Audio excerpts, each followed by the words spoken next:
Welcome again. आज इस lecture में हम पढ़ने वाले हैं स्टैंडर्ड इलेक्ट्रोड पोटेंशियल के बारे में। और ये लेक्चर सीबीएसई बोर्ड के एग्जाम में, यूपी बोर्ड के एग्जाम में, जेई में, नीट के एग्जाम में,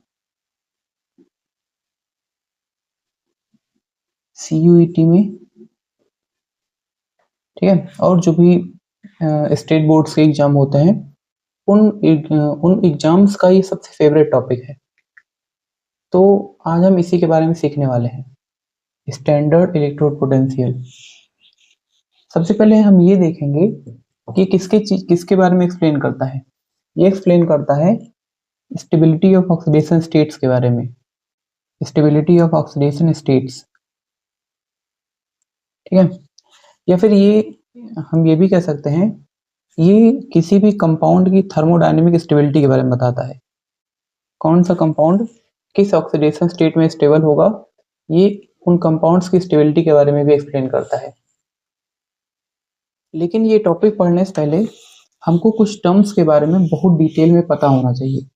हम पहले उन टर्म्स को एक्सप्लेन कर देते हैं, उसके बाद हम अपना टॉपिक शुरू करते हैं। सबसे पहला टर्म है oxidising agent.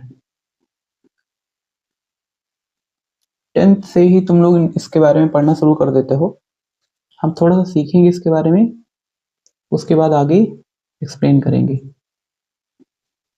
Oxidising agent, oxidising agent का मतलब होता है जो किसी कंपाउंड का ऑक्सीडेशन करवाते हैं, उनको ऑक्सीडाइजिंग एजेंट कहा जाता है।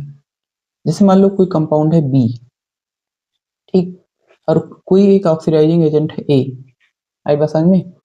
ए क्या करेगा, इसका ऑक्सीडेशन करवाएगा। इसका मतलब हुआ कि बी से इलेक्ट्रॉन निकलेगा। आई बात समझ में? ऑक्सीडेशन होने का मतलब क्या हुआ कि इसमें से इलेक्ट्रॉन निकलेगा, यहाँ से लॉस ऑफ इलेक्ट्रॉन होगा, और जो इलेक्ट्रॉन निकलेगा वो कहाँ जाएगा, ए के पास जाएगा।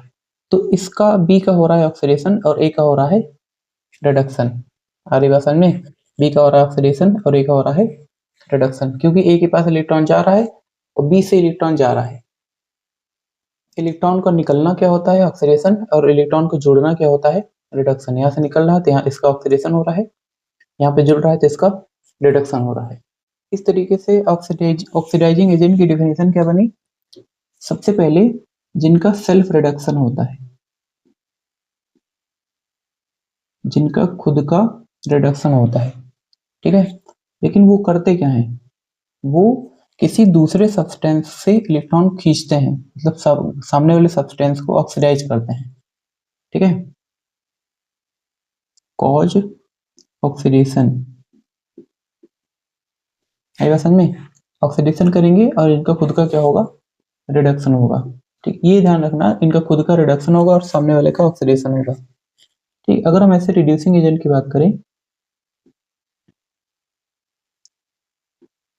रिड्यूसिंग एजेंट क्या होते हैं, अगर ऑक्सीडाइजिंग एजेंट का खुद का रिडक्शन होता है तो रिड्यूसिंग एजेंट का खुद का क्या होगा, ऑक्सीडेशन, सेल्फ ऑक्सीडेशन होगा।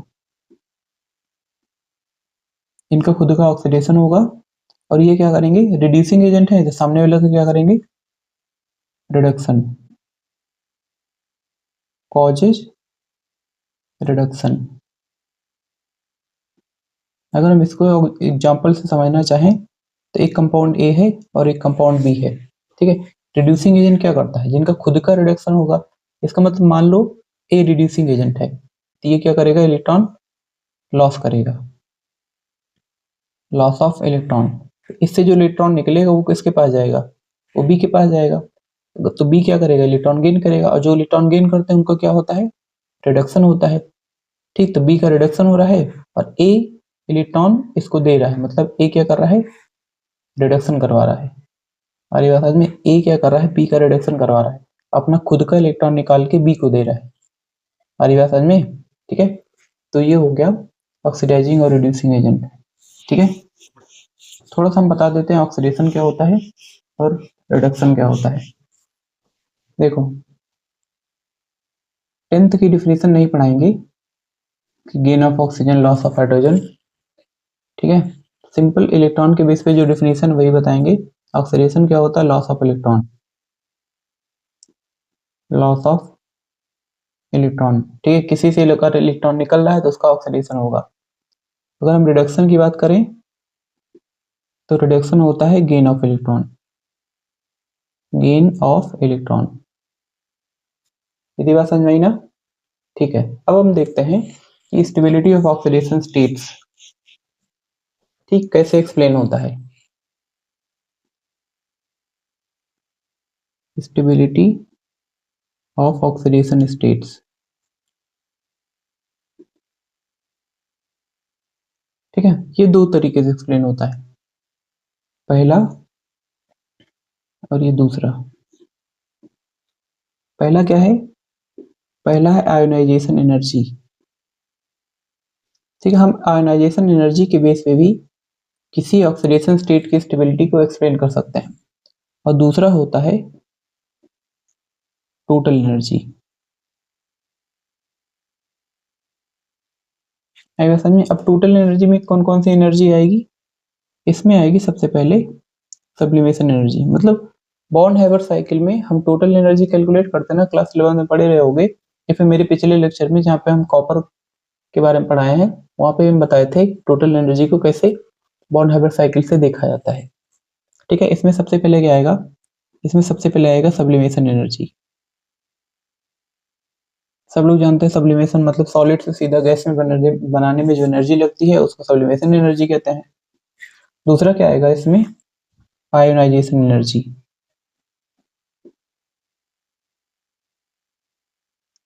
ठीक है, तीसरा बेसिक बेसिक क्या आता है? तीसरा आता है हाइड्रेशन एनर्जी। आई बात समझ में? इन तीनों एनर्जी का जो नेट एनर्जी होगा, सम या फिर डिफरेंस जो होगा, उसको हम कहेंगे टोटल एनर्जी। ठीक है ना? इन तीनों का जो नेट होता है उसको हम टोटल एनर्जी कहते हैं। ठीक है, अब हम देखते हैं कि आयोनाइजेशन एनर्जी के बेस पे कैसे किसी ऑक्सीडेशन स्टेट की स्टेबिलिटी को देखा जाता है। अरे बात समझ में? जैसे मान लो एक कंपाउंड है हमारे पास ए, ठीक है, ए से ए प्लस बनाने में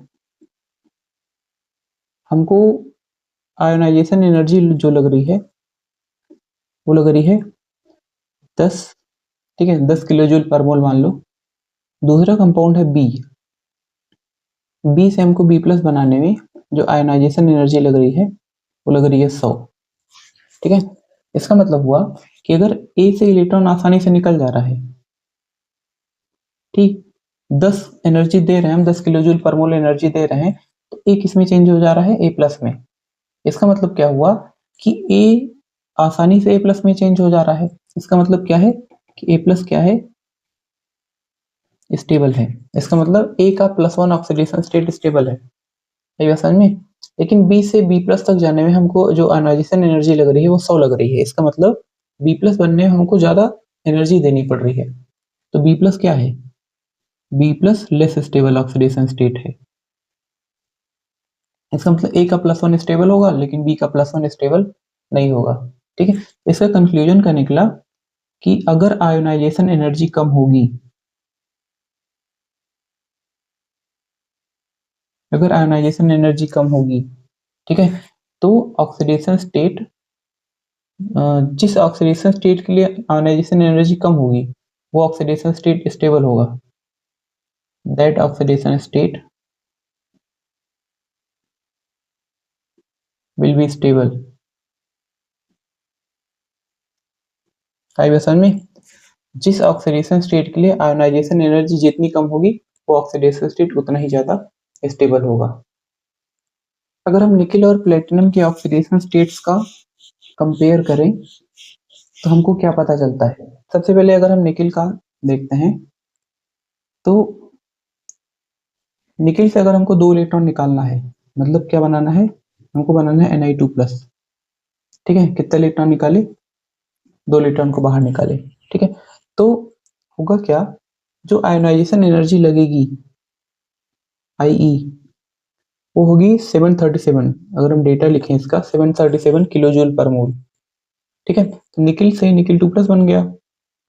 ठीक, अगर हम Ni2+ से Ni3+ की तरफ जाएं, ये है फर्स्ट आयोनाइजेशन एनर्जी, निकिल से Ni+ बना। ठीक, तो आयोनाइजेशन एनर्जी लगी, फर्स्ट आयोनाइजेशन एनर्जी होगी 737। ठीक, अगर हम निकिल के प्लस से एक और इलेक्ट्रॉन निकालें, ठीक है, तो क्या बन जाएगा, ये बन जाएगा निकिल का 2+। यहाँ पे कितना होगा, ये होगी सेकेंड आयोनाइजेशन एनर्जी IE2। ठीक, और ये होती है 1753 किलो जूल पर मोल। अगर हम इन दोनों का सम कर दें तो इन दोनों का सम होगा 2490 किलो जूल पर मोल। यहाँ तक ठीक है। अब अगर हम निकिल के 2+ से निकिल के 3+ पे जाएं, इसका मतलब थर्ड आयोनाइजेशन एनर्जी की अगर हम बात करें तो इसकी जो वैल्यू होती है वो होती है 3395। ठीक, इसमें से हम एक इलेक्ट्रॉन को बाहर निकाले।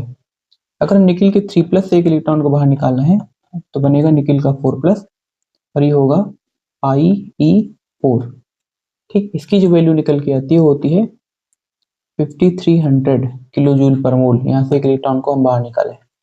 ठीक है, अगर हम इन दोनों का सम कर दें तो यहाँ से जो निकल के आती वैल्यू वो होती है 8695 किलो जूल पर मोल। ठीक है ना, ये हो गया निकिल का डेटा।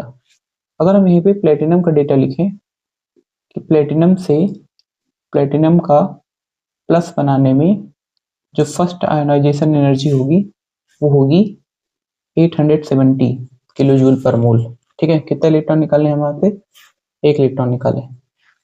ठीक है, प्लेटिनम के प्लस से प्लेटिनम का अगर हम 2+ बनाएं तो एक इलेक्ट्रॉन निकालना पड़ेगा। तो यहाँ से जो सेकेंड आयोनाइजेशन एनर्जी होगी वो होगी 1791 किलो जूल पर मोल। अगर हम इन दोनों का सम करें तो निकल के आएगा 2661 किलो जूल पर मोल। ठीक है, अगर हम प्लेटिनम के 2+ से एक इलेक्ट्रॉन निकाल के प्लेटिनम के 3+ पे जाएं, -1 इलेक्ट्रॉन। ठीक है ना, तो हम बात करेंगे यहाँ पे थर्ड आयोनाइजेशन एनर्जी की, जो कि होती है 3300। ठीक, उसके बाद हम फिर से एक इलेक्ट्रॉन निकालते हैं तो हो जाएगा प्लेटिनम का 4+। ठीक है, यहाँ पे हम बात करेंगे IE4 का, मतलब फोर्थ आयोनाइजेशन एनर्जी, जो कि होता है 4400। यहाँ से इन दोनों का हम सम करें तो निकल के आएगा 7700 किलो जूल पर मोल। आई बस समझ में। अगर हम इस डेटा को थोड़ा सा ध्यान से देखें तो अगर हम इसको देखें, निकिल से निकिल 2+ तक जाने के लिए हमको 2490 किलो जूल पर मोल की एनर्जी लग रही है। 2490 किलो जूल की एनर्जी लग रही है। आई बस समझ में। ठीक है, पहला डेटा अगर हम देखें, निकिल से निकिल 2+ कितना लग रहा है, 2490। लेकिन प्लेटिनम से प्लेटिनम 2+ जाने में, प्लेटिनम से प्लेटिनम 2+ जाने में 2661 किलो जूल पर मोल लग रहा है। ऑब्वियस सी बात है कि निकिल से निकिल 2+ जाने में कम एनर्जी लग रही है, इसकी आयोनाइजेशन एनर्जी कम हुई। तभी थोड़ी देर पहले बात किए थे, जहां पे आयोनाइजेशन एनर्जी कम होती है वो ऑक्सीडेशन स्टेट ज्यादा स्टेबल होता है। तो निकिल के 2+ में और प्लेटिनम के 2+ में कौन ज्यादा स्टेबल होगा, जहां पे कम आयोनाइजेशन एनर्जी लग रही होगी। और निकिल के केस में कम लग रही है, यहाँ पे 2490, यहाँ पे 2661 है। ठीक है, तो निकिल का 2+ ज्यादा स्टेबल होगा और प्लेटिनम का 2+ कम स्टेबल होगा। ठीक है, यहाँ तक बात समझ में आई।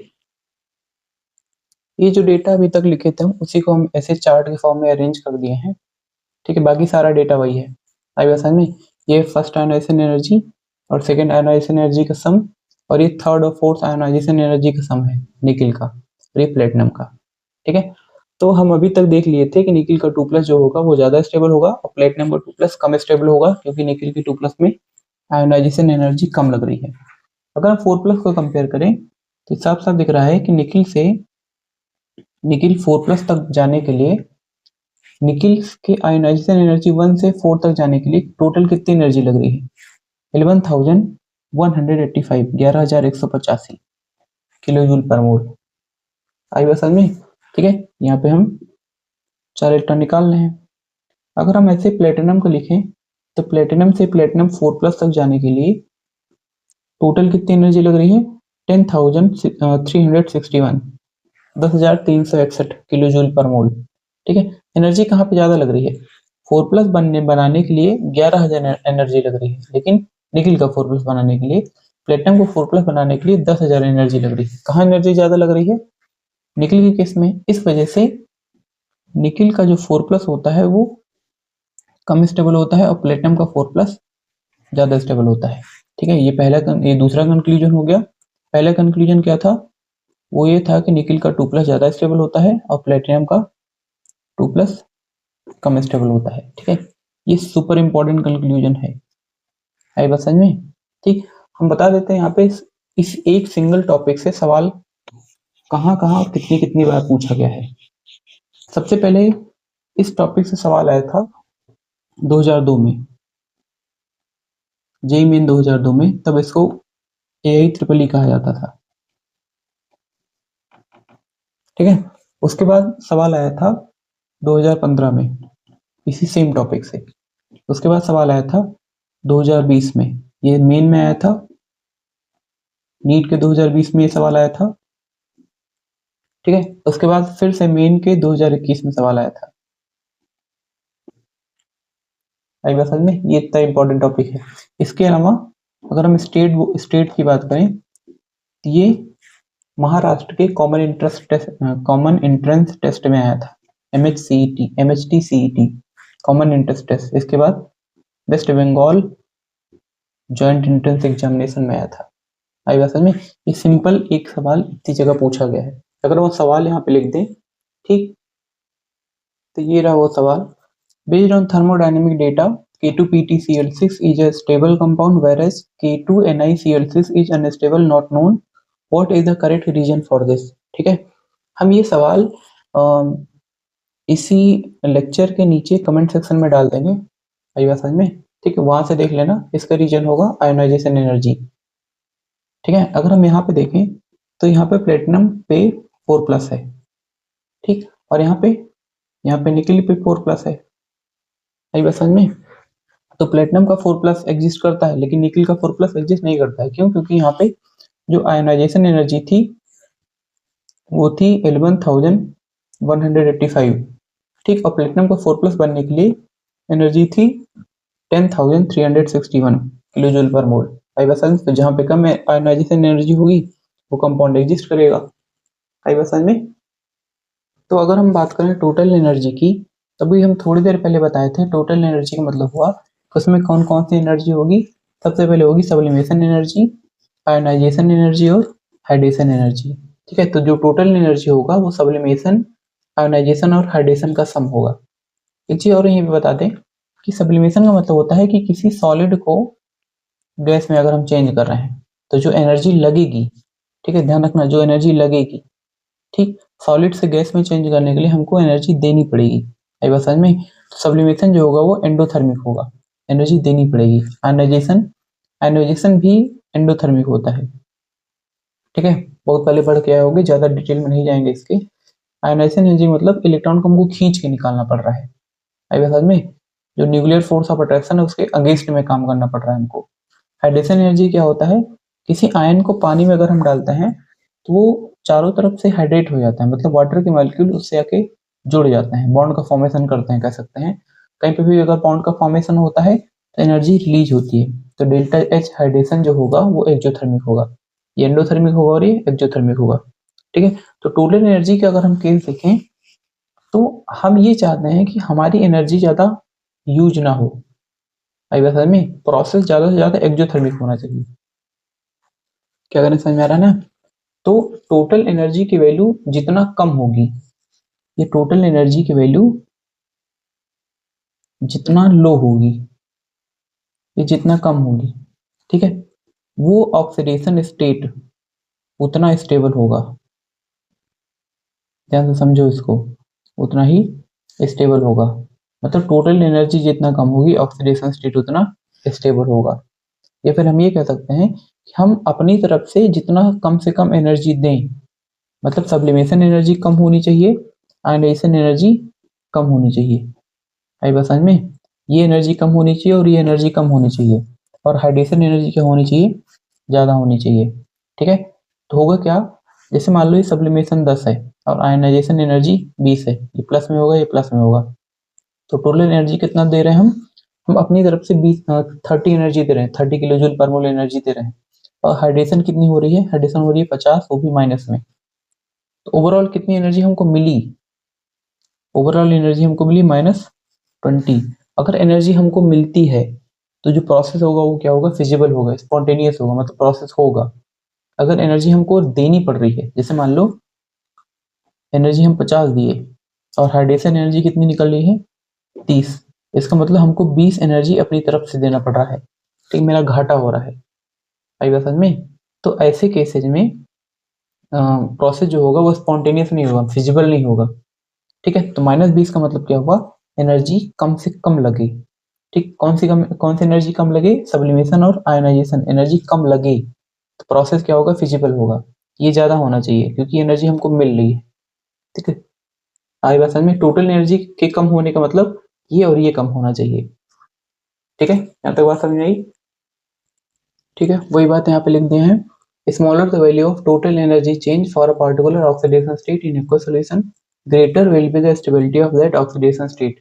मतलब अगर टोटल एनर्जी चेंज क्या होगा, स्मॉल होगा। आई बस समझे? For a particular oxidation state, किसी पार्टिकुलर ऑक्सीडेशन स्टेट के लिए, लेकिन कहाँ पे, एक्वस सॉल्यूशन में, ठीक है। तो वो ऑक्सीडेशन स्टेट उतना ही ज्यादा क्या होगा, स्टेबल होगा। आई बस समझ में? मतलब टोटल एनर्जी कम तो ऑक्सीडेशन स्टेट की स्टेबिलिटी ज्यादा। अब इलेक्ट्रोड पोटेंशियल क्या होता है, ये टोटल एनर्जी चेंज का ही मेजरमेंट होता है। आई बस समझ में?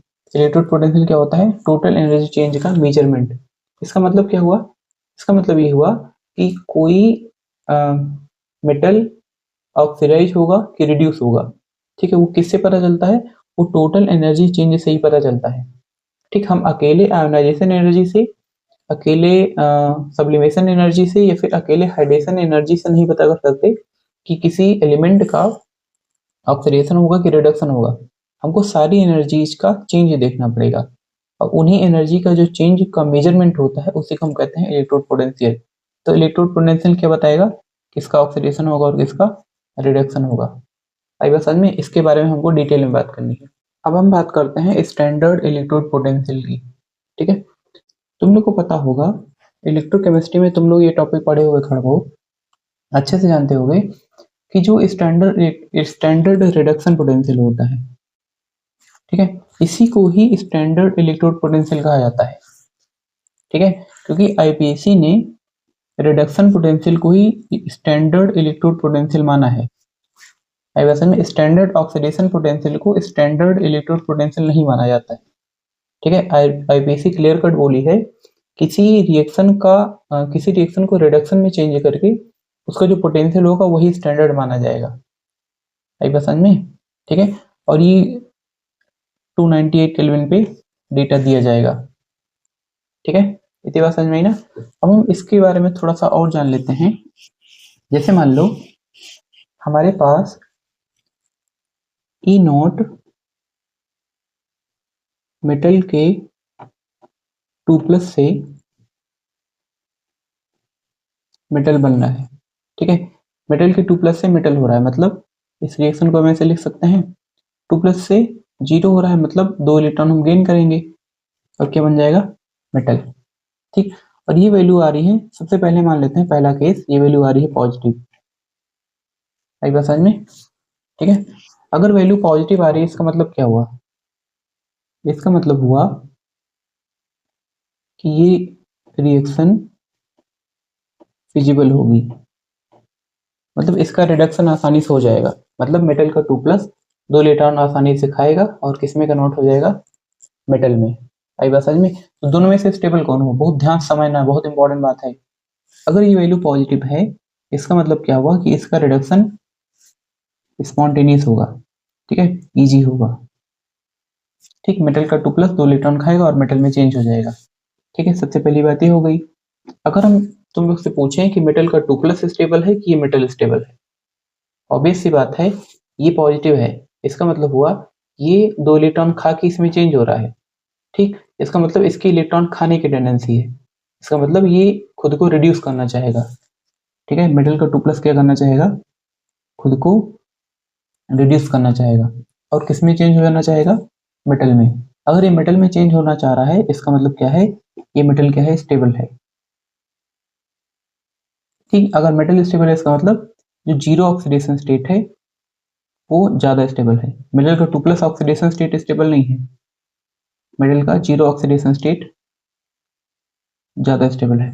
यहाँ तक बात समझ में आई ना। ठीक है, अगर हम इसी को ऐसे लिखें, ई नॉट मेटल का 2+ से मेटल और ये वैल्यू नेगेटिव में हो, आ रही बात समझ में। वैल्यू नेगेटिव में होने का मतलब हुआ, अगर हम यही रिएक्शन फिर से लिखें, मेटल के 2+ 2 इलेक्ट्रॉन खा के किस में चेंज हो रहा है, मेटल में। नेगेटिव में होने का मतलब हुआ ये रिएक्शन जो है वो फिजिबल नहीं है। ये जो मेटल का 2+ है वो इलेक्ट्रॉन नहीं खाना चाह रहा है, यही बात समझ में। अगर ये इलेक्ट्रॉन नहीं खाना चाह रहा है, वैल्यू नेगेटिव में है, इलेक्ट्रॉन नहीं खाना चाह रहा है, ये रिएक्शन फिजिबल नहीं है। ठीक, तो रिएक्शन फिजिबल कौन सी है, इसका रिवर्स रिएक्शन फिजिबल है। ये इलेक्ट्रॉन नहीं खाना चाह रहा है मेटल का 2+। ठीक, अगर मेटल का 2+ इलेक्ट्रॉन नहीं खाना चाह रहा है इसका मतलब ये स्टेबल है। ये स्टेबल है तभी तो इलेक्ट्रॉन नहीं खा रहा है, ये अपना स्टेट चेंज ही नहीं करना चाहता। ठीक, ये अपना स्टेट चेंज करके मेटल के जीरो ऑक्सीडेशन स्टेट में नहीं जाना चाह रहा है, तो इलेक्ट्रॉन नहीं खाएगा। ये स्टेबल है तभी इलेक्ट्रॉन नहीं खाएगा। आई बात समझ में। इसका जो अपोजिट रिएक्शन होगा वो ज्यादा फिजिबल होगा। मतलब मेटल क्या होगा, अपना 2 इलेक्ट्रॉन को लॉस करके वो इसमें कन्वर्ट होना चाह रहा है। क्यों, क्योंकि मेटल का 2+ क्या है, स्टेबल है। आई बात समझ में। ये बहुत बहुत बहुत इंपॉर्टेंट है और बहुत लॉजिकल और बहुत गहरा कॉन्सेप्ट है। इतनी बात समझ में आई ना। ठीक है, तो अगर ये स्टेबल है इसका मतलब ये क्या है, ये खुद का क्या करेगा, ऑक्सीडेशन करेगा। ठीक, इसका क्या होगा, ऑक्सीडेशन होगा। अगर इसका ऑक्सीडेशन होगा क्योंकि ये 2+ में स्टेबल है। ठीक, तो ये क्या है, जिसका ऑक्सीडेशन होता है वो क्या होता है, वो पावरफुल रिड्यूसिंग एजेंट होते हैं। Powerful reducing agent. ठीक है, अगर हम यहाँ की बात करें तो ये क्या कर रहा है, 2 इलेक्ट्रॉन खाने की टेंडेंसी रखता है, इसका मतलब इसकी रिडक्शन की टेंडेंसी है। तो किसके जैसा बिहेव करेगा, ये ऑक्सीडाइजिंग एजेंट की तरह बिहेव करेगा। ये अगर नहीं समझ में आया होगा तो लेक्चर को एक बार फिर से देखना। ठीक, तुम लोग को ये ध्यान रखने की जरूरत है, वैल्यू अगर प्लस रहेगी तो रिडक्शन की टेंडेंसी होगी, वैल्यू अगर माइनस में रहेगी तो ऑक्सीडेशन की टेंडेंसी ज्यादा रहेगी। इतनी बात समझ में आई ना। ठीक है, तो हम ये वैल्यू देख के क्या पता कर रहे हैं, ये पता कर रहे हैं कि कौन सा ऑक्सीडेशन स्टेट स्टेबल है। आई बात समझ में, यहाँ पे जीरो ऑक्सीडेशन स्टेट स्टेबल है और यहाँ पे प्लस ऑक्सीडेशन स्टेट स्टेबल है मेटल का। ठीक है, तो ऐसे ही हम पता करते हैं इलेक्ट्रोड पोटेंशियल की वैल्यू देके कि कौन सा ऑक्सीडेशन स्टेट ज्यादा स्टेबल हो सकता है। ठीक है, इसी कंसेप्ट को हम आगे अप्लाई करेंगे। अगर हम उसी बात को एक दूसरे तरीके से समझने की कोशिश करें तो यहाँ पे हम 2 रिएक्शन लिखे हैं। तो पहला है रिडक्शन रिएक्शन, दूसरा है ऑक्सीडेशन रिएक्शन। ये रिडक्शन रिएक्शन कब फिजिबल होगी, मतलब कब ये रिएक्शन आसानी से हो जाएगी। ये रिएक्शन आसानी से तब होगी जब इसका डेल्टा जी नॉट जो होगा वो 0 से छोटा होगा। मतलब डेल्टा जी नॉट किस में होगा, डेल्टा जी नॉट नेगेटिव होगा। गिब्स फ्री एनर्जी क्या होगी, माइनस में होगी। रिएक्शन तभी स्पॉन्टेनियस होता है, तभी फिजिबल होता है, तभी आसानी से होता है जब उसका डेल्टा जी नॉट की वैल्यू, मतलब गिब्स फ्री एनर्जी की वैल्यू नेगेटिव में होती है। सेम कंडीशन इसके लिए भी है, इसके लिए भी डेल्टा जी नॉट क्या होना चाहिए, लेस देन 0 होना चाहिए, या फिर कह सकते हैं कि डेल्टा जी नॉट नेगेटिव होना चाहिए। इलेक्ट्रोकेमिस्ट्री में पढ़े हुए तुम लोग। अगर हम डेल्टा जी नॉट का फॉर्मूला लिखें तो डेल्टा जी नॉट बराबर होता है minus n F E naught, metal के 2+ से मेटल में चेंज हो रहा है, मेटल के 2+ से मेटल में चेंज हो रहा है। यहाँ पे रिडक्शन लिखे हैं तो यहाँ पे भी हम रिडक्शन ही लिखेंगे। आई बस समझ में। अब बताओ कि डेल्टा जी नॉट माइनस में कब होगा।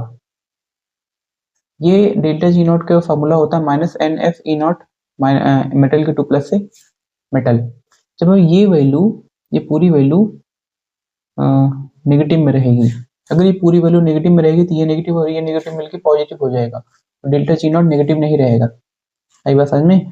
तो इस रिएक्शन के होने के लिए ई नॉट मेटल के 2+ से मेटल, मतलब ये इसका जो रिडक्शन पोटेंशियल है वो कैसा होना चाहिए, वो पॉजिटिव होना चाहिए। तो रिडक्शन का जो इलेक्ट्रोड पोटेंशियल है वो पॉजिटिव होगा तभी ये रिएक्शन पॉसिबल होगी। या फिर उल्टा कह सकते हैं, जब इलेक्ट्रोड पोटेंशियल पॉजिटिव होगा तब रिडक्शन होगा। आ रही बात समझ में? ठीक है, बहुत ध्यान से समझना है इसको। ठीक, यहाँ से ओवरऑल वैल्यू क्या निकल के आएगी? माइनस में। अगर हम सेम चीज को यहाँ पे अप्लाई करें, delta G naught minus n F E naught, यहाँ पे क्या हो रहा है? मेटल सॉलिड से मेटल का 2+, मेटल से मेटल 2+ में चेंज हो रहा है। अब ये वैल्यू ओवरऑल माइनस में कब होगी? माइनस में तब होगी जब ये वैल्यू क्या होगी? पॉजिटिव। ध्यान देना, ये ऑक्सीडेशन पोटेंशियल है,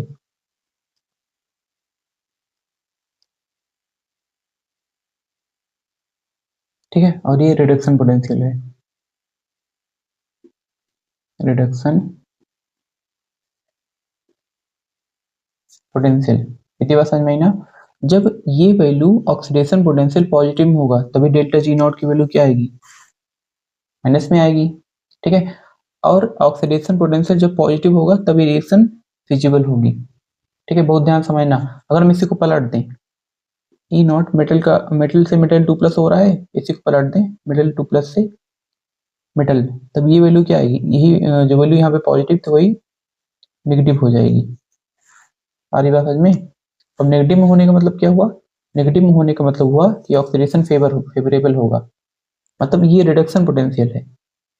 आई बात समझ में? ये ऑक्सीडेशन पोटेंशियल है और ये रिडक्शन पोटेंशियल है। रिडक्शन पोटेंशियल नेगेटिव मतलब ऑक्सीडेशन फेवर हो रहा है, रिडक्शन पोटेंशियल पॉजिटिव मतलब रिडक्शन फेवर हो रहा है। आ रही बात समझ में? ये बहुत ध्यान समझना, बहुत कॉन्सेप्चुअल बातें कर रहे हैं हम, ठीक है। अगर हम उसी सेम बात को एक तीसरे तरीके से समझें, तो किसी भी रिएक्शन को स्पॉन्टेनियस होने के लिए, चाहे ऑक्सीडेशन हो चाहे रिडक्शन हो, उसके लिए डेल्टा जी क्या होना चाहिए? हमेशा नेगेटिव होना चाहिए। अब बताओ कि डेल्टा जी नेगेटिव कब होगा? डेल्टा जी नेगेटिव तब होगा जब डेल्टा एच की वैल्यू क्या होगी? डेल्टा एच क्या है? Total energy. टोटल एनर्जी की वैल्यू क्या होगी? कम होगी। मतलब डेल्टा एच क्या होना चाहिए? कम होना चाहिए। आई बात समझ में? अब ये पूरी वैल्यू क्या होनी चाहिए? ये पूरी वैल्यू क्या होनी चाहिए? ज्यादा। ज्यादा मतलब हाई होनी चाहिए। यहाँ तो बात समझ में आ रही है? अब टेम्परेचर क्या होता है? रिएक्शन का टेम्परेचर तो फिक्स है 298 केल्विन, ये है 298 केल्विन। तो डेल्टा एस क्या होना चाहिए? इस पूरी वैल्यू को नेगेटिव, डेल्टा जी के नेगेटिव होने के लिए डेल्टा एस क्या होना चाहिए? डेल्टा एस हाई होना चाहिए। और डेल्टा एस क्या है? एंट्रोपी। मतलब रिएक्शन की अगर एंट्रोपी ज्यादा होगी और नेट एनर्जी, टोटल एनर्जी कम होगी, तब डेल्टा जी क्या होगा? नेगेटिव में होगा। जैसे डेल्टा एच क्या होना चाहिए? डेल्टा एच क्या होना चाहिए? कम। मान लो डेल्टा एच है 10, ठीक है, टेम्परेचर 298 केल्विन फिक्स है, तो डेल्टा एच क्या होना चाहिए? मान लो ये 20 होना चाहिए, ठीक है। तब डेल्टा जी कितना निकल के आएगा? निकल के आएगा -10। आधी बात समझ में? ठीक है। तो रिएक्शन के स्पॉन्टेनियस होने के लिए ये टोटल एनर्जी है, जो वही टोटल एनर्जी जिसके बारे में अभी थोड़ी देर पहले बात की थी, वो कितना, वो कैसी होनी चाहिए? कम होनी चाहिए। आधी बात समझ में? ठीक है, तो हम हर तरीके से एक्सप्लेन कर दिए, ठीक, इसको समझने की थोड़ा कोशिश करना। आई बात समझ में? अब हम बात करते हैं trends in metal 2+ to metal standard reduction potential at 298 kelvin. आई बात समझ में? इसका मतलब हुआ कि इनमें से कौन सा मेटल 2+ ऑक्सीडेशन स्टेट बनाने की टेंडेंसी रखता है और कौन सा 2+ ऑक्सीडेशन स्टेट बनाने की टेंडेंसी नहीं रखता है, इसके बारे में हमको जानना है। ये बात समझ में? ठीक है। तो अगर हम ये डेटा हम ना देखें, अगर हम जनरल बात करें, लेफ्ट से राइट अगर हम आ रहे हैं, तो हमको ये पता है कि अगर हम लेफ्ट से राइट आते हैं तो लगातार साइज क्या होता है? डिक्रीज करता है। आई बात समझ में? और साइज अगर डिक्रीज करता है, इसका मतलब साइज डिक्रीज क्यों कर रहा है? साइज डिक्रीज इसलिए कर रहा है क्योंकि लगातार effective nuclear charge left right आने पे बढ़ता है। इसका मतलब इलेक्ट्रॉन पे न्यूक्लियस का होल्ड बढ़ रहा है। अगर इलेक्ट्रॉन पे न्यूक्लियस का होल्ड बढ़ रहा है, तो क्या वो इलेक्ट्रॉन आसानी से बाहर निकलना चाहेगा? नहीं निकलना चाहेगा। इसका मतलब लेफ्ट राइट आने पे ऑक्सीडेशन होने की टेंडेंसी बढ़ेगी या घटेगी? इलेक्ट्रॉन को लॉस करने की टेंडेंसी बढ़ेगी, घटेगी? घटेगी। क्यों? क्योंकि इफेक्टिव न्यूक्लियर चार्ज बढ़ रहा है, इलेक्ट्रॉन पे होल्ड बढ़ रहा है। आई बात समझ में? वही दिख भी रहा है। हम बात कर चुके हैं इसके बारे में कि वैल्यू जितना ज्यादा नेगेटिव होगा उतना ज्यादा ऑक्सीडेशन होगा। किसकी वैल्यू? ई नॉट मेटल 2 प्लस से मेटल की वैल्यू, मतलब रिडक्शन पोटेंशियल की वैल्यू जितना ज्यादा नेगेटिव होगी उतना ज्यादा ऑक्सीडेशन होगा। अगर हम लेफ्ट से राइट की तरफ आ रहे हैं तो साफ साफ दिख रहा है कि रिडक्शन पोटेंशियल की वैल्यू लगातार घटती जा रही है। ठीक है, देखो -1.63 था, -1.19 हो गया, 0.90 हो गया, फिर वैल्यू यहाँ पे अचानक से मोर नेगेटिव हो जाती है। मोर नेगेटिव का मतलब क्या हुआ? यहाँ पे ऑक्सीडेशन होने की टेंडेंसी बढ़ेगी। ठीक है, उसके बाद फिर से अगर हम इसको हटा दें तो -0.90 से -0.44, -0.28, -0.25, उसके बाद यहाँ पे वैल्यू प्लस में हो जाती है। प्लस होने का मतलब हुआ कि रिडक्शन की टेंडेंसी इंक्रीज करेगी, ये रिड्यूस फॉर्म में रहना चाहेगा और ये मैग्नीज जो है ऑक्सीडाइज्ड फॉर्म में रहना चाहेगा। ठीक है, तो उसके बाद फिर से वैल्यू क्या होती है? अचानक से बढ़ जाती है। आई बात समझ में? तो हमको इन्हीं तीनों एनोमलस बिहेवियर पे बात करनी है कि ऐसा हो क्यों रहा है। आई बात समझ में? लेकिन हम कॉपर की बात बहुत अच्छे से कर चुके हैं। कॉपर मेटल पे पूरा एक proper video with detailed explanation के साथ हम बना चुके हैं, वो वीडियो जाके देख लेना तुम लोग। तो हमारे पास बचता है मैग्नीज और जिंक। आई बात समझ में? हम इसी को एक्सप्लेन करने जा रहे हैं।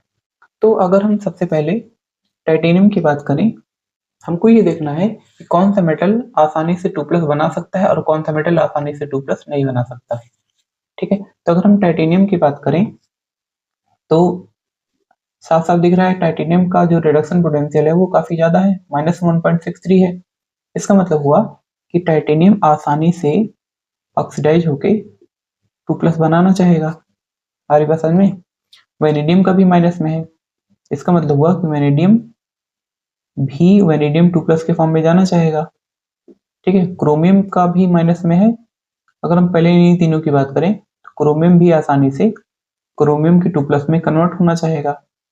अगर टाइटेनियम की वैल्यू सबसे ज्यादा माइनस में है, इसका मतलब हुआ ये टाइटेनियम सबसे तेजी से ऑक्सीडाइज होगा, सबसे आसानी से इलेक्ट्रॉन रिलीज करेगा। तो सबसे तेजी से कौन ऑक्सीडाइज होगा?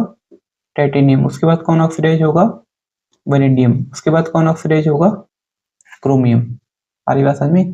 तो ये है ऑर्डर ऑफ ऑक्सीडाइजिंग टेंडेंसी, नहीं order of oxidation tendency. Oxidising नहीं, ऑक्सीडाइजिंग का मतलब हो गया वो टाइटेनियम किसी दूसरे को ऑक्सीडाइज करे, जबकि इसका खुद का ऑक्सीडेशन हो रहा है। तो ये होगा ऑर्डर ऑफ ऑक्सीडेशन टेंडेंसी। ठीक है, या फिर कह सकते हैं order of self oxidation tendency. आई बात समझ में? तो अगर टाइटेनियम बहुत तेजी से टाइटेनियम की 2+ में चेंज होना चाह रहा है, इसका मतलब खुद का ऑक्सीडेशन करना चाह रहा है, तो जो टाइटेनियम होगा उसका नेचर कैसा होगा?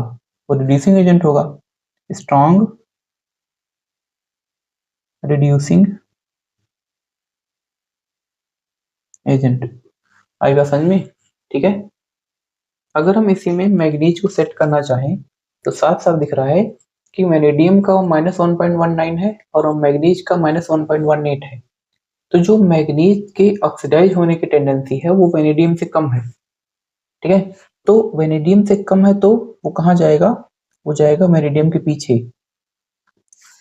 ठीक, लेकिन लेकिन मैग्नीज के ऑक्सीडाइज होने की टेंडेंसी क्रोमियम से ज्यादा है, तो क्रोमियम आएगा मैग्नीज के बाद। आई बात समझ में? अगर हम इसी में बाकी एलिमेंट्स को भी अरेंज करना चाहें तो ध्यान से देखो, क्रोमियम के बाद इसका -0.90 है। क्रोमियम के बाद कौन सा एलिमेंट आ सकता है? जिंक आ सकता है। ठीक है, तो यहाँ पे क्या आएगा? यहाँ पे आएगा जिंक। जिंक के ऑक्सीडेशन होने की टेंडेंसी क्रोमियम से कम है। ठीक है, जिंक किसके आगे आएगा? जिंक आगे आएगा आयरन के। उसके बाद क्या आएगा? उसके बाद आएगा कोबाल्ट और सबसे लास्ट में आएगा निकिल। ठीक, निकिल के भी पीछे कौन आएगा? निकिल के पीछे आएगा कॉपर, क्योंकि कॉपर का प्लस है। इसका मतलब कॉपर सबसे कम ऑक्सीडाइज होना चाह रहा है। कॉपर इतना कम ऑक्सीडाइज होना चाह रहा है कि वो इलेक्ट्रॉन को गेन करना प्रेफर करेगा क्योंकि इसकी वैल्यू प्लस में है। सारी बात समझ में? हमको बात करनी है सबसे पहले मैग्नीज की। ठीक, मैग्नीज इतना एनोमलस बिहेवियर क्यों शो करता है? ध्यान से देखो, ये इसलिए शो करता है, मतलब मैग्नीज ऑक्सीडेशन होने की टेंडेंसी ज्यादा रख रहा है, तो इसका रीजन है इसका इलेक्ट्रॉनिक कन्फिगरेशन। मैग्नीज का जो एटॉमिक नंबर होता है वो 25 होता है। अगर हम इसके इलेक्ट्रॉनिक कन्फिग्रेशन की बात करें तो हो जाएगा 4s2 3d5। आगे बात समझ में? इसका मतलब हुआ कि अगर मैग्नीज अपने 2+ में जाएगा, ठीक है, तो उसके 4s इलेक्ट्रॉन जाएगा और बचेगा 3d5। ठीक, तो ये दो इलेक्ट्रॉन निकलने के बाद वो जो मैग्नीज है उसका जो इलेक्ट्रॉनिक कन्फिग्रेशन है वो half filled stable electronic configuration में चेंज हो रहा है। आई बात समझ में? ठीक है, इस वजह से मैग्नीज बहुत तेजी से ऑक्सीडाइज होना चाह रहा है, क्रोमियम से भी बहुत फास्ट ऑक्सीडाइज होना चाह रहा है और आयरन से भी बहुत फास्ट ऑक्सीडाइज होना चाह रहा है। सारी बात समझ में? ठीक है, यहाँ तक सारी चीजें एक्सप्लेन हो गई। अब आयरन जो है वो आयरन के 2+ में जाने की टेंडेंसी बहुत कम रखता है। क्यों? क्योंकि आयरन को जो एटॉमिक नंबर होता है 26, आर्गन हो जाएगा 4s2 3d6। अगर ये दो इलेक्ट्रॉन यहाँ से निकाल देगा, अगर आयरन पे 2+ आता है तो दो इलेक्ट्रॉन ऐसे बाहर जाएगा तो 4s0 हो जाएगा और यहाँ पे आएगा 3d6। अगर ये 3d6 है इसका मतलब हुआ कि इसको उतनी स्टेबिलिटी नहीं मिल रही है जितना मैग्नीज को मिल रही है। मैग्नीज हाफ फील्ड में चेंज हो रहा है जबकि आयरन दो इलेक्ट्रॉन निकालने के बाद 3d6 में चेंज हो रहा है। ठीक है, इसका हाफ फील्ड कन्फिग्रेशन तो है नहीं, इस वजह से इसकी इलेक्ट्रॉन को रिलीज करने की टेंडेंसी मैग्नीज से कम होती है। ठीक है, सेम केस यहाँ पे होगा, कोई स्टेबिलिटी नहीं मिलेगी। सेम केस होगा निकल केस में, कोई स्टेबिलिटी नहीं मिलेगी। कॉपर के बारे में पूरा अच्छे से एक्सप्लेन कर चुके हैं। अब बात करते हैं हम जिंक की। अगर हम जिंक का यहाँ पे इलेक्ट्रॉनिक कन्फिग्रेशन लिखें तो अच्छे से पता है सब लोग को कि जिंक का जो एटॉमिक नंबर होता है वो 30 होता है। इसका इलेक्ट्रॉनिक कन्फिग्रेशन होगा आर्गन 4s2 3d10। आई बस समझ में? क्या इसमें नंबर ऑफ अनपेयर्ड इलेक्ट्रॉन है?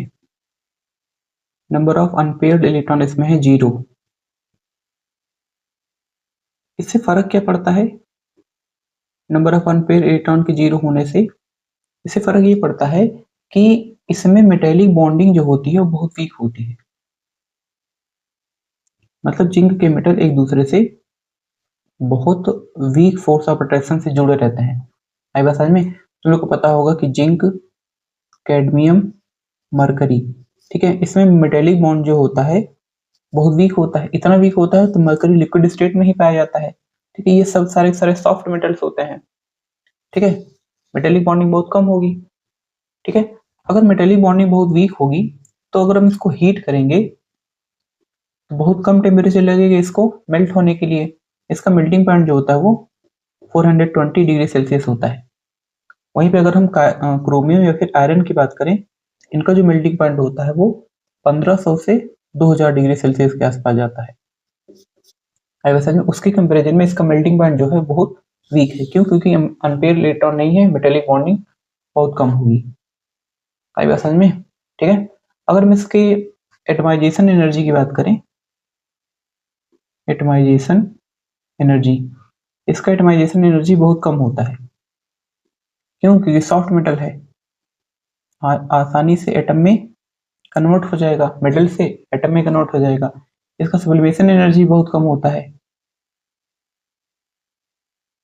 आएगा समझ में? लेकिन इसका जो आयोनाइजेशन एनर्जी जो होता है वो बहुत हाई होता है। अब क्यों हाई होता है? हाई इसलिए होता है क्योंकि लेफ्ट से राइट आने पे इफेक्टिव न्यूक्लियर चार्ज लगातार बढ़ रहा होता है। तो जिंक तक पहुंचते पहुंचते, जिंक सबसे लास्ट मेटल है 3d सीरीज का, तो जिंक तक पहुंचते पहुंचते जो इफेक्टिव न्यूक्लियर चार्ज है बहुत ज्यादा हो जाता है। सारी बात समझ में? इसलिए जिंक से इलेक्ट्रॉन को निकालने में हमको बहुत ज्यादा एनर्जी देनी पड़ती है। यदि बात समझ में आ रही ना? ठीक है, तो अगर हम इसका बॉन्ड हार्बर साइकिल बनाएं जिंक का और एक एक एनर्जी का डेटा देखें तो होगा क्या? सबसे पहले जिंक सॉलिड किस में चेंज होगा? ये चेंज होगा जिंक गैस में। ठीक, कितना एनर्जी लगेगी? हमको चाहिए सब्लिमेशन एनर्जी, क्योंकि सॉलिड से गैस में चेंज हो रहा है। ये होता है 126 किलो जूल पर मोल। ठीक, जिंक गैस से किस में चेंज होगा? ये चेंज होगा जिंक सिंगल प्लस में। मतलब एक इलेक्ट्रॉन निकालने की जरूरत पड़ेगी हमको।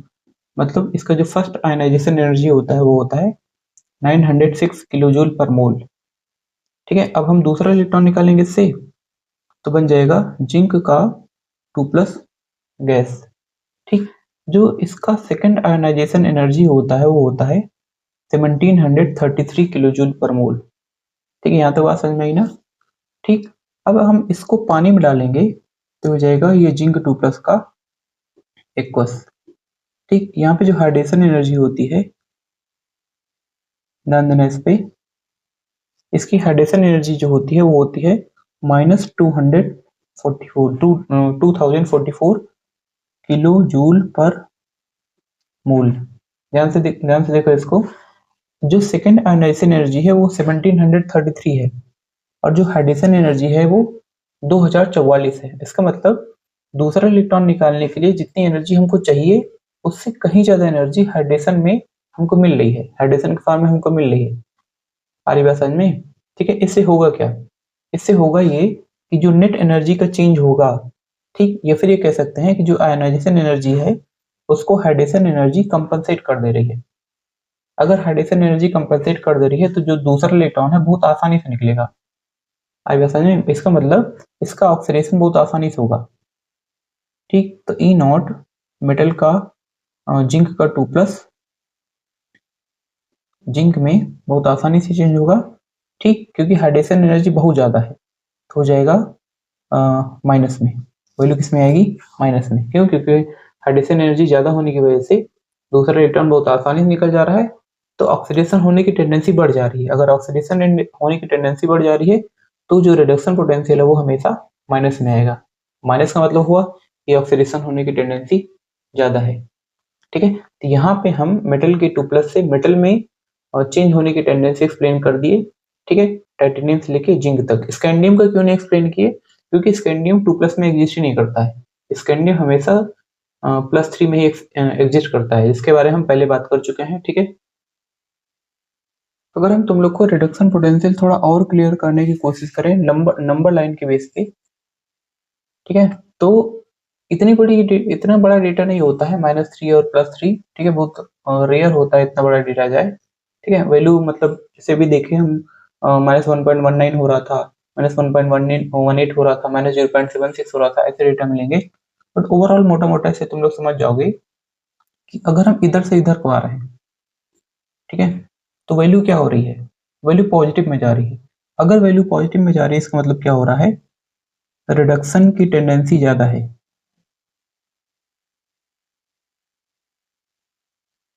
ठीक है, मतलब रिडक्शन होगा। अगर वैल्यू पॉजिटिव में है तो रिडक्शन होगा। इसी पॉजिटिव वैल्यू को और कैसे लिखा जा सकता है? इसको लिखा जा सकता है कि वेरी हाई वैल्यू, वैल्यू बहुत ज्यादा है। ज्यादा होने का मतलब हुआ कि जो रिडक्शन पोटेंशियल है, मतलब ई नॉट मेटल 2+ से मेटल। ठीक, ये वैल्यू कैसी है? ये वैल्यू वेरी हाई है। हाई मतलब ज्यादा है। आई बात समझ में? या फिर ये लिखा मिल सकता है कि हाई पॉजिटिव वैल्यू है। ठीक है, तभी ये समझना है तुम लोग को कि रिडक्शन हो रहा है।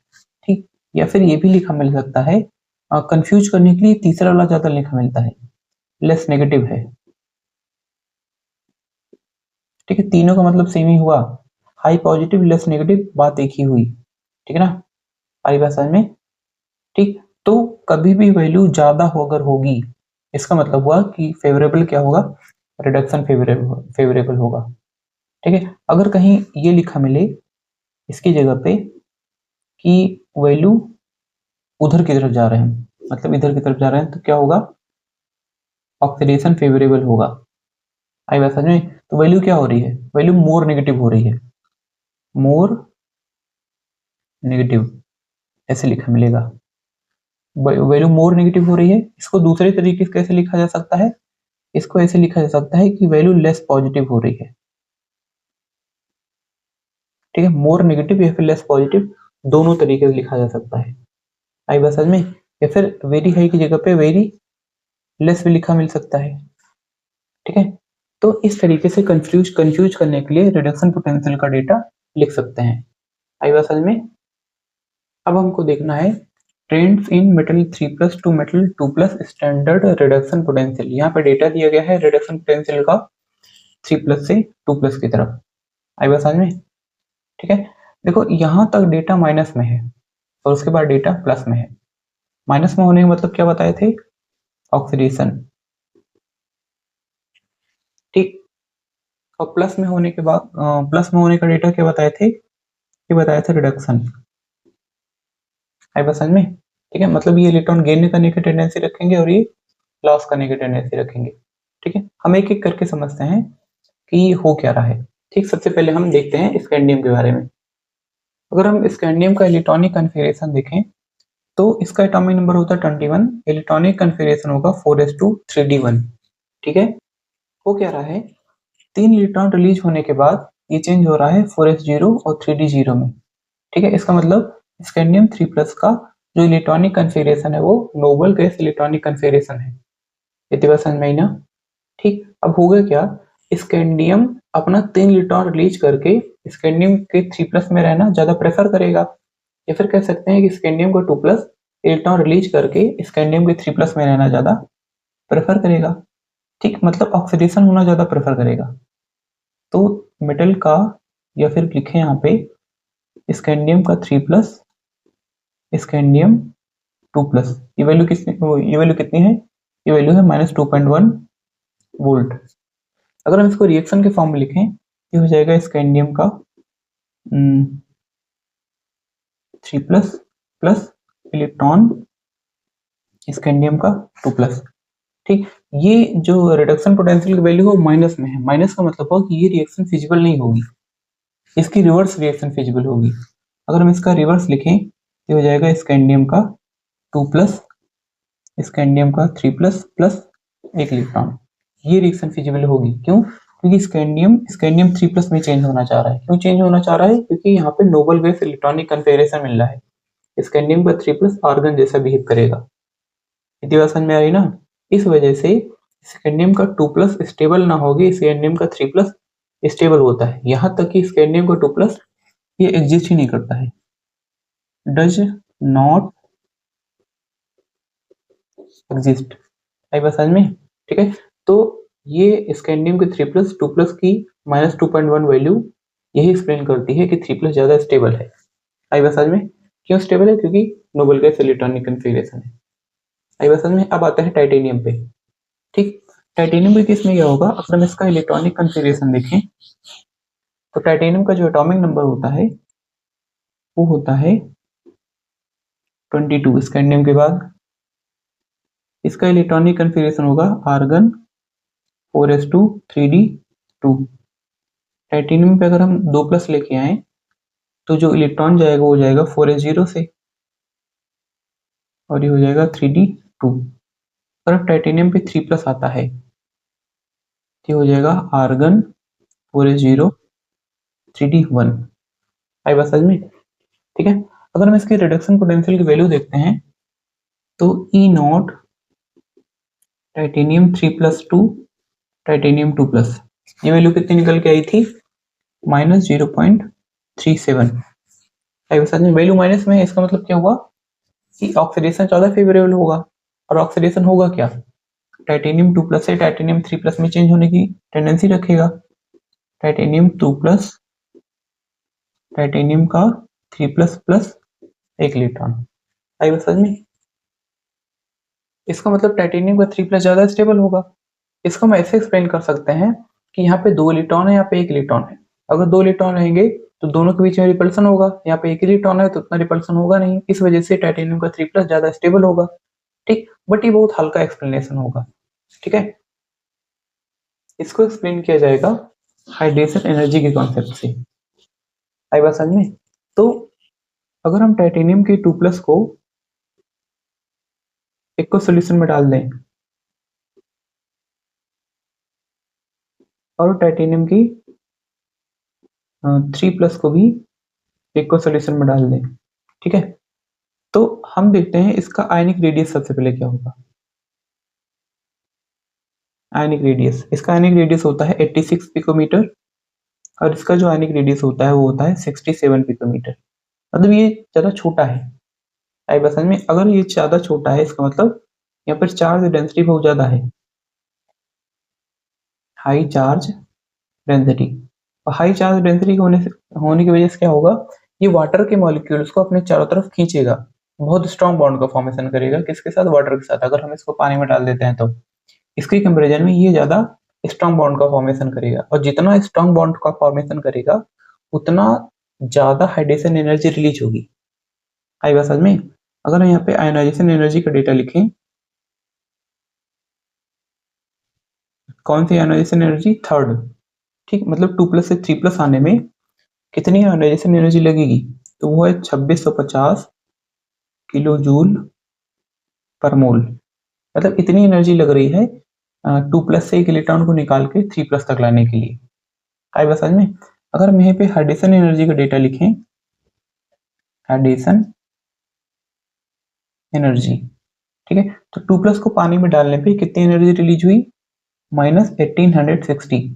लेकिन अगर हम 3+ को पानी में डालते हैं तो इसकी चार्ज डेंसिटी बहुत ज्यादा है, बहुत ही एक्सट्रीम अमाउंट में एनर्जी रिलीज होती है, वो है 4225 किलो जूल पर मोल। देख रहे हैं ना कितनी हाई वैल्यू हाइड्रेशन एनर्जी की है?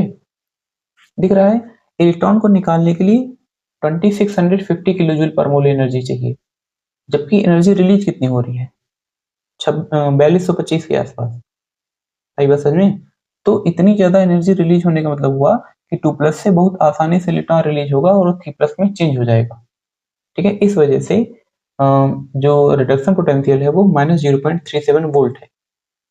ठीक है, ये बात ध्यान रखना। तो टाइटेनियम का 3+ क्यों स्टेबल है? हाइड्रेशन एनर्जी की वजह से। इसका आंसर होगा टाइटेनियम का 3+ हाइड्रेशन एनर्जी की वजह से ज्यादा स्टेबल है। ये बात समझ में? अगर हम वेनेडियम की बात करें तो वेनेडियम का एटॉमिक नंबर होता है 23 और इसका इलेक्ट्रॉनिक कन्फिगरेशन होगा 4s2 3d3। 2+ रहेगा तो 4s से 2 इलेक्ट्रॉन जाएगा, 3d3 बचेगा, 3 इलेक्ट्रॉन जाएगा तो इलेक्ट्रॉन यहाँ से भी चला जाएगा, बचेगा 3d2। आदि बात समझ में? ठीक है, अगर हम इसके रिडक्शन पोटेंशियल का डेटा देखें जिसका होता है -0.26। ठीक है, वैल्यू अगर माइनस में है तो ऑक्सीडेशन क्या होगा? फेवरेबल होगा। अगर ऑक्सीडेशन फेवरेबल होगा इसका मतलब 2+ किस में चेंज होना चाह रहा है? 3+ में चेंज होना चाह रहा है। ठीक है, ऐसा इसलिए हो रहा है क्योंकि V3+ स्टेबल होगा, और V3+ स्टेबल क्यों होगा? हमेशा ध्यान रखना, इसका हम आंसर देंगे हाइड्रेशन एनर्जी से। आई बात समझ में? हम स्कैंडियम का आंसर किससे दिए? स्कैंडियम का हम आंसर दिए स्टेबल इलेक्ट्रॉनिक कन्फिगरेशन से, फिर नोबल गैस इलेक्ट्रॉनिक कन्फिगरेशन से। ठीक है, उसके बाद टाइटेनियम, वेनेडियम और क्रोमियम, इन तीनों का आंसर देंगे हम हाइड्रेशन एनर्जी। ठीक है, क्योंकि क्रोमियम तक, ये बहुत इंपॉर्टेंट बात है, ध्यान से सुन लो, क्रोमियम तक हाइड्रेशन एनर्जी जो होती है वो बहुत ज्यादा डोमिनेटिंग होती है। हाइड्रेशन एनर्जी डोमिनेटिंग होगी। ठीक, ये करोड़ों रुपए की बात है, ध्यान रखना। हाइड्रेशन एनर्जी ज्यादा डोमिनेटिंग होती है, कहां तक? क्रोमियम तक। इतनी बात समझ में आई? ठीक है, तो ध्यान रखना, इसका भी हम आंसर किससे देंगे? हाइड्रेशन एनर्जी से। ठीक है, अगर हम यहाँ पे थोड़ा सा डेटा लिखते हैं वेनेडियम के 2+, इसको थोड़ा सा मिटा देते हैं। ठीक है, तो यहाँ पे डेटा लिख दिया हम।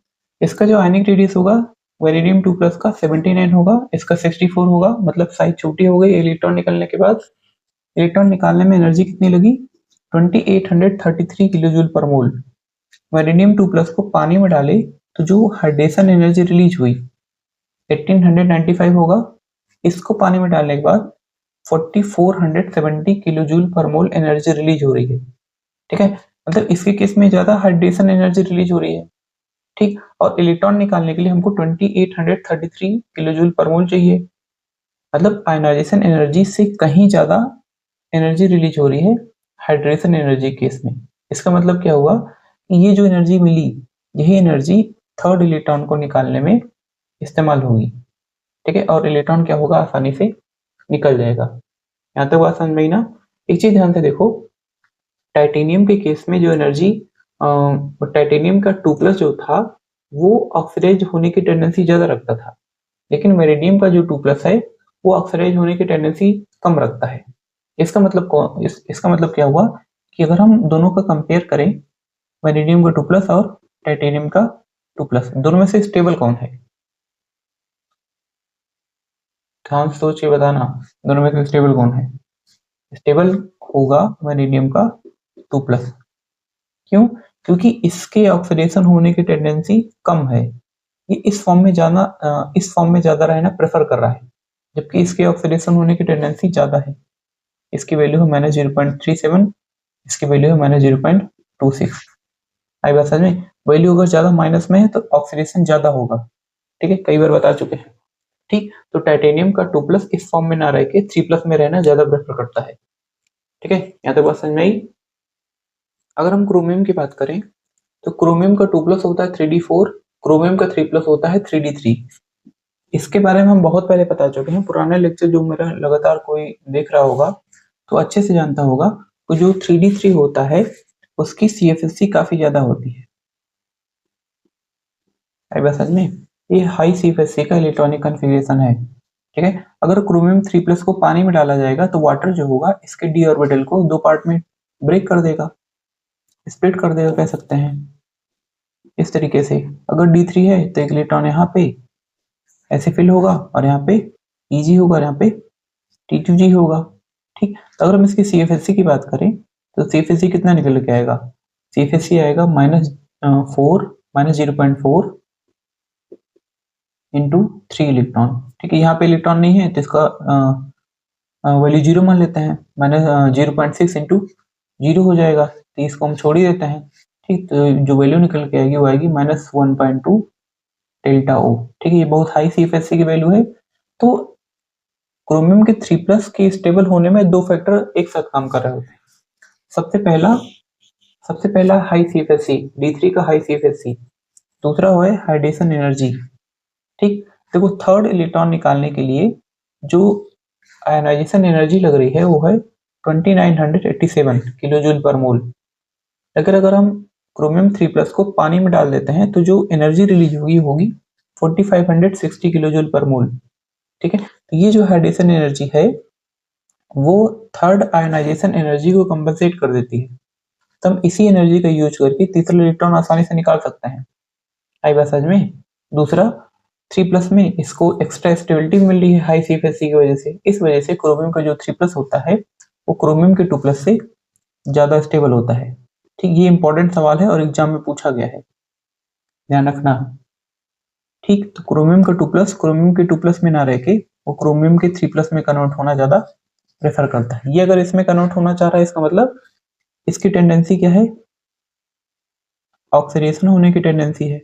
इसका मतलब किसके जैसा बिहेव करेगा? जिसका ऑक्सीडेशन होता है वो रिड्यूसिंग एजेंट की तरह बिहेव करते हैं, तो ये पावरफुल रिड्यूसिंग एजेंट है, पावरफुल रिड्यूसिंग एजेंट। ये बात समझ में ना? ये पूछा गया एग्जाम में कई बार कि क्रोमियम का जो 2+ होता है वो पावरफुल रिड्यूसिंग एजेंट है, और इसको मैग्नीज के साथ कंपेयर करके पूछा गया है कि मैग्नीज का जो 3+ होता है वो ऑक्सीडाइजिंग एजेंट होता है और क्रोमियम का जो 2+ होता है वो पावरफुल रिड्यूसिंग एजेंट होता है।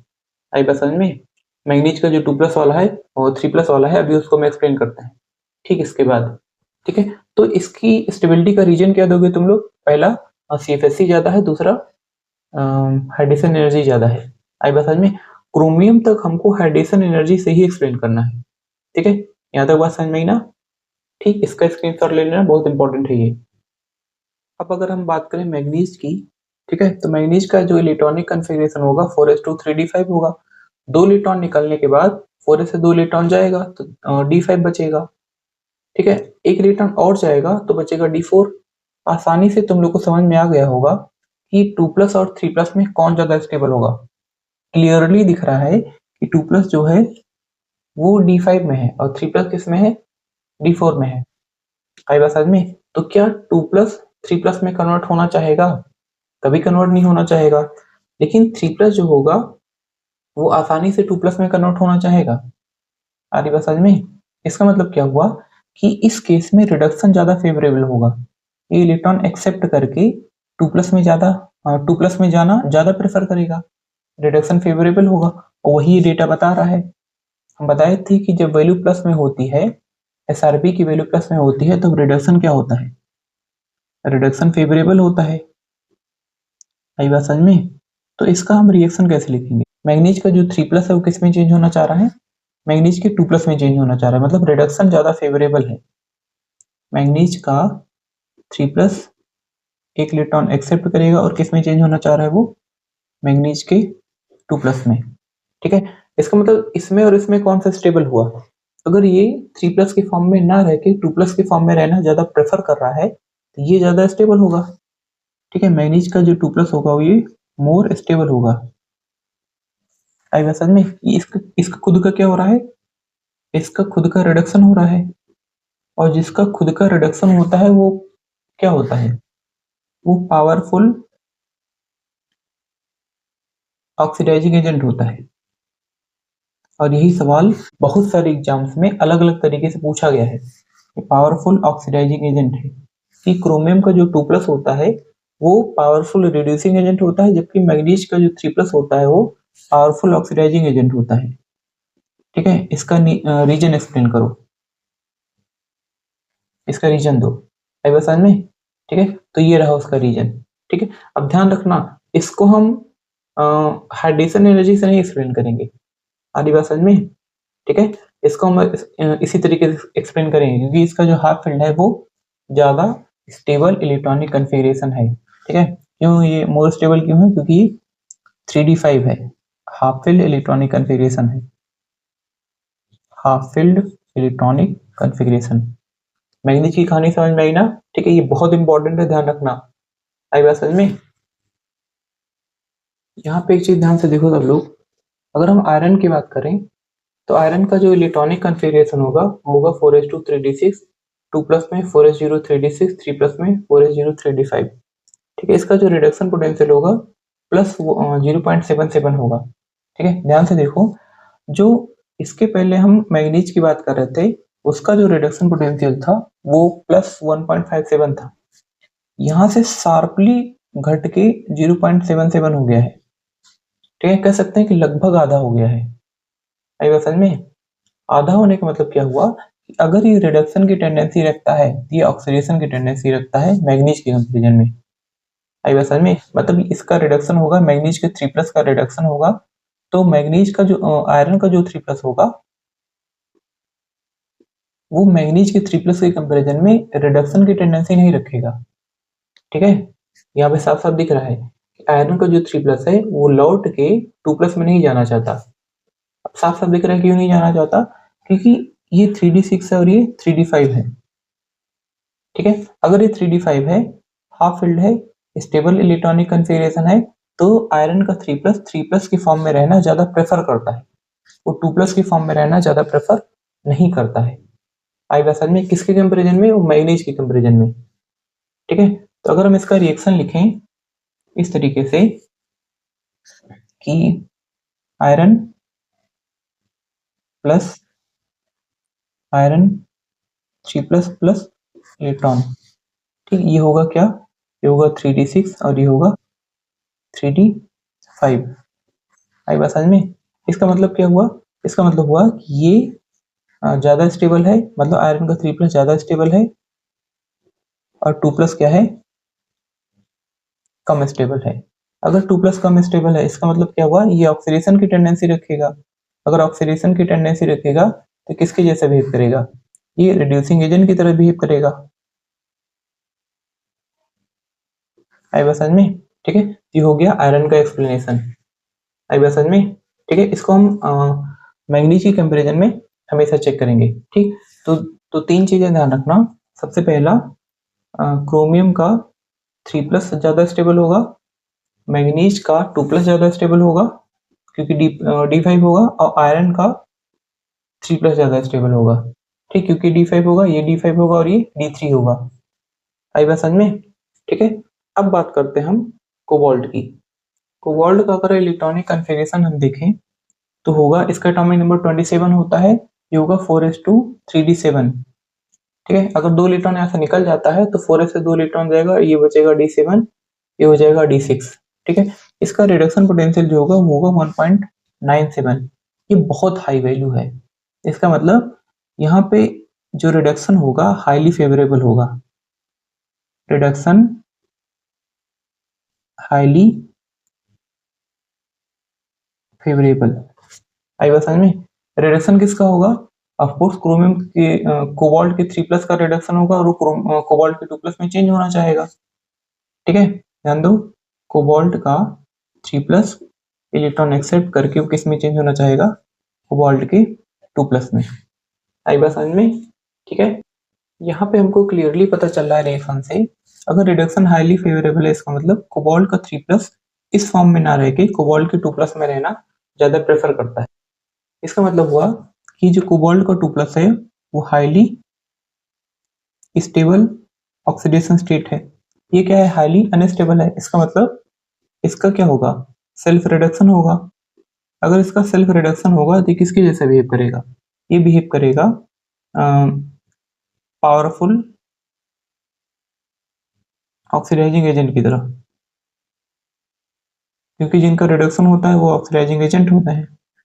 आदि बात समझ में? ठीक है, अगर हम इसको एक्सप्लेन करने की कोशिश करें, ध्यान दो, यहाँ पे है D7 और यहाँ पे है D6। ठीक, यहाँ से अगर एक इलेक्ट्रॉन निकलता है तो कोबाल्ट का 3+ बनेगा, लेकिन D7 से D6 आने में कोबाल्ट को कोई एक्स्ट्रा स्टेबिलिटी नहीं मिल रही है।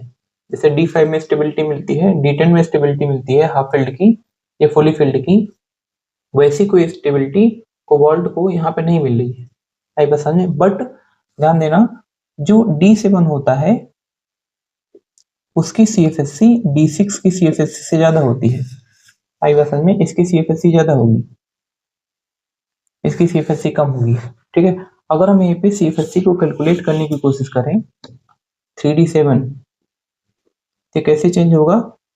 कैसे स्प्लिट होगा? ये इस तरीके से स्प्लिट होगा, 1 2 3 4 5 6 और ये 7। आई बात समझ में? अगर यहाँ पे CFSC निकालने की कोशिश करें तो 2 2 4 1 5 इलेक्ट्रॉन यहाँ पे होगा, इसको -0.4 से मल्टीप्लाई करेंगे, प्लस 2 इलेक्ट्रॉन यहाँ पे होगा तो 0.6 इंटू 2 से मल्टीप्लाई करेंगे। ठीक है, तो हो जाता है -2.0 और ये हो जाता है 1.2, तो यहाँ से वैल्यू निकल के आएगी -0.8। ठीक है, डेल्टा नॉट। ठीक है, डेल्टा नॉट लगा लेना। अगर हम 3D6 की बात करें तो ये कुछ इस तरीके से होगा, 1 2 3 4 5 और यहाँ पे 6। इसकी CFSC निकालने की बात करें हम 2 2 4, ठीक, 2 3 4, यहाँ पे 4 इलेक्ट्रॉन है। ठीक है, तो हो जाएगा 4 इंटू 0.4 माइनस में प्लस 2 इलेक्ट्रॉन यहाँ पे है तो 2 इंटू 0.6। ठीक, कितना वैल्यू निकल के आएगी? यहाँ से आएगी -1.6 प्लस 1.2, यहाँ पे आएगा -0.4 डेल्टा O। आई बात समझ में? तो ये CFSC ज्यादा है और ये CFSC कम है। माइनस में मत जाना, मतलब यहाँ पे वैल्यू ज्यादा रिलीज हो रही है और यहाँ पे वैल्यू कम रिलीज हो रही है। ठीक, यहाँ पे CFSC ज्यादा होने की वजह से कोबाल्ट का 3+ में ना रह के 2+ में रहना ज्यादा प्रेफर करेगा। यहाँ तक बात समझ में आई ना? ठीक है, तो यहाँ तक हम 3+ और 2+ की रिडॉक्स स्टेबिलिटी समझा दी अच्छे से। ये बात समझ में? हमको निकिल का नहीं पढ़ना है, ठीक, क्योंकि निकिल जो होता है वो कभी भी 3+ में बहुत रेयर केस में एग्जिस्ट करता है। ये बात समझ में? अगर हम इसको कंक्लूड करना चाहें तो ये भी तीनों वैल्यू माइनस में, ये तीनों वैल्यू प्लस में है। और माइनस का मतलब क्या होता है? माइनस का मतलब होता है ऑक्सीडेशन, प्लस का मतलब होता है रिडक्शन। आई बात समझ में? ऑक्सीडेशन किसका? 3+ का ऑक्सीडेशन की 2+ का ऑक्सीडेशन? 2+ ऑक्सीडाइज होके 3+ में चेंज होना चाहेगा। तो इन तीनों में से, इन तीनों के अगर हम 2+ की बात करें, टाइटेनियम की 2+ की, वैनेडियम की 2+ की और क्रोमियम की 2+ की, तीनों में से किसकी ऑक्सीडेशन होने की टेंडेंसी ज्यादा है? जिसकी वैल्यू ज्यादा माइनस में होगी उसकी ऑक्सीडेशन की टेंडेंसी ज्यादा होगी। ठीक है, ध्यान दो, ये बड़ी वैल्यू है, मतलब ये ज्यादा माइनस में है, ये ज्यादा माइनस में, ये ज्यादा माइनस में है, सबसे ज्यादा माइनस में ये है। आई बात समझ में? ठीक है, तो क्रोमियम का 2+ बहुत आसानी से क्रोमियम के 3+ में चेंज होना चाहेगा। ध्यान दो हम क्या लिख रहे हैं, क्रोमियम का 2+ सबसे तेजी से ऑक्सीडाइज होगा, उसके बाद टाइटेनियम का 2+ और उसके बाद वैनेडियम का 2+। ठीक है, ये ध्यान रखना, ये स्टेबिलिटी का ऑर्डर नहीं है। ठीक, ये है order of tendency of oxidation, order of tendency of oxidation, इसको बहुत ध्यान से समझना। इतनी बात समझ में आ रही है?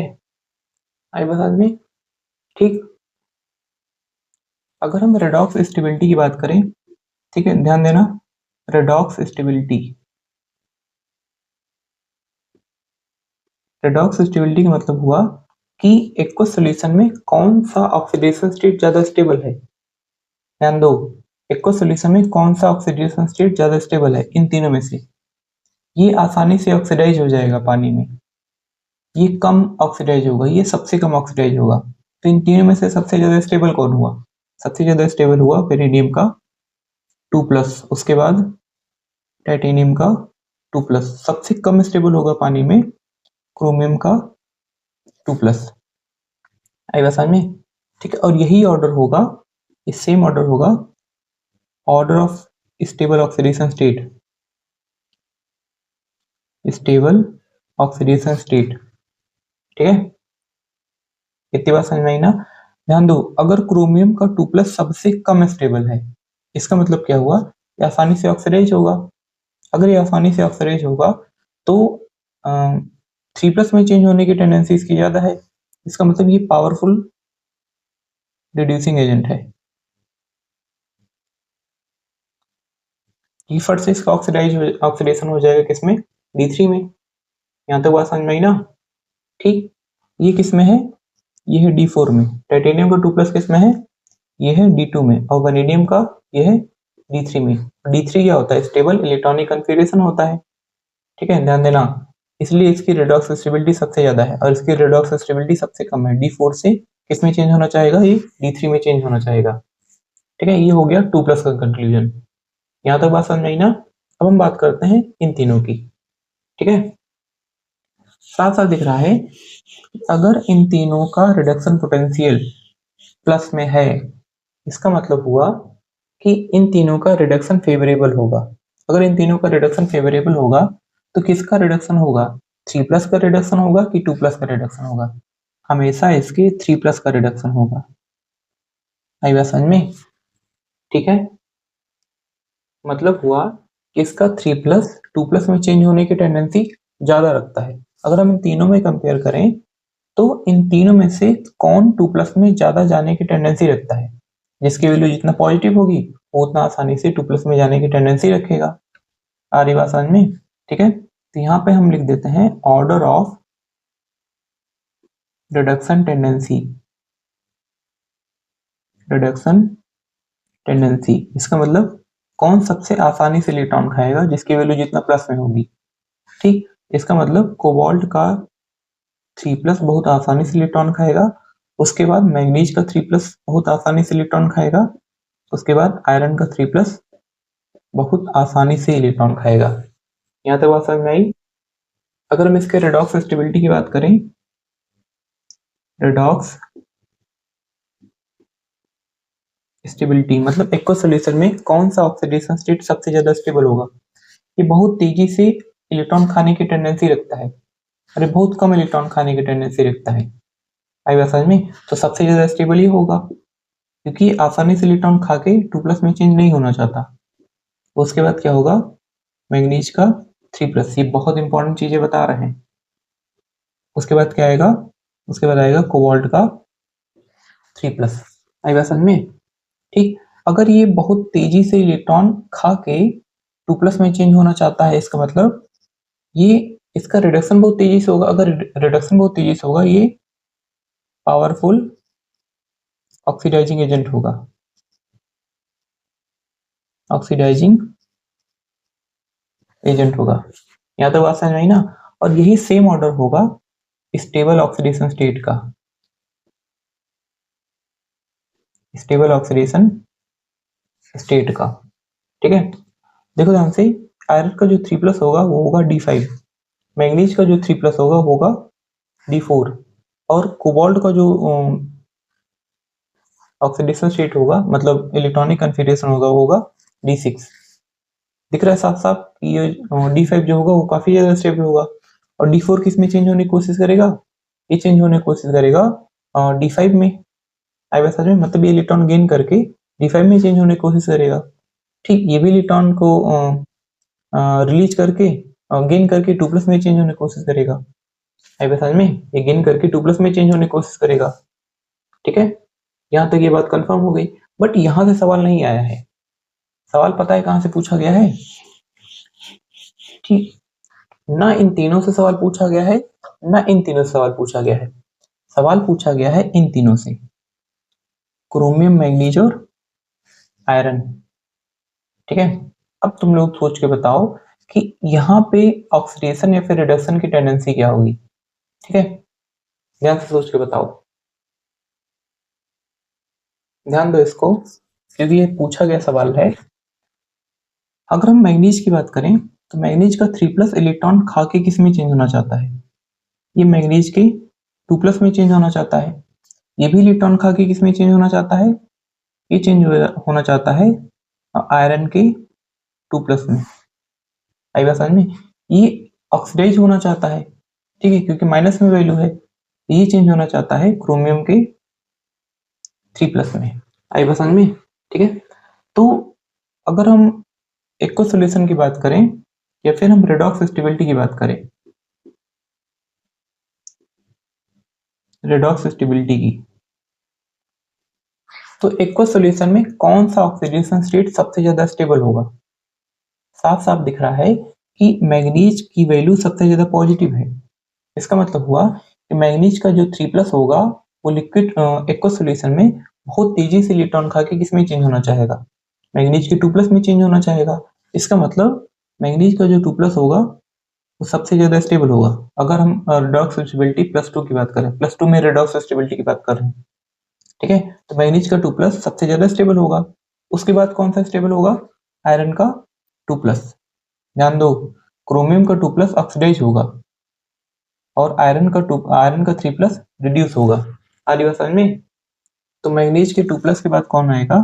ये आएगा आयरन का 2+।